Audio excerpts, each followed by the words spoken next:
લોકોની ધાર્મિક માન્યતા પ્રમાણે નદીઓમાં સિક્કા ફેંકવાથી તેઓ માને છે કે તેનાથી તેમની ઈચ્છાઓ પૂર્ણ થાય છે, રાઈટ? પરંતુ આ પરંપરા પાછળ એક વૈજ્ઞાનિક કારણ છે. તો ચાલો જાણીએ. જો આપણે તેની પાછળના વૈજ્ઞાનિક ઇતિહાસ પર નજર કરીએ તો પ્રાચીન સમયમાં ચલણમાં રહેલા સિક્કા તાંબાના બનેલા હતા. તાંબુ એ સ્વાસ્થ્ય માટે અત્યંત ફાયદાકારક માનવામાં આવે છે અને તેનો ઉપયોગ પાણી શુદ્ધ કરવા માટે પણ થતો હોય છે.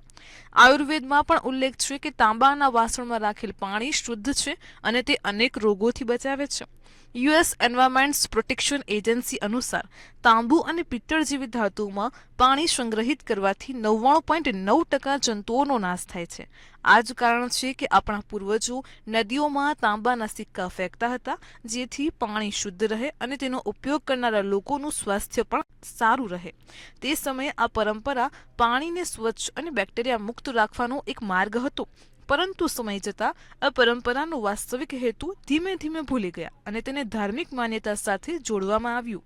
આવી જ માહિતી માટે જોતા રહો મંતવ્ય ન્યૂઝ.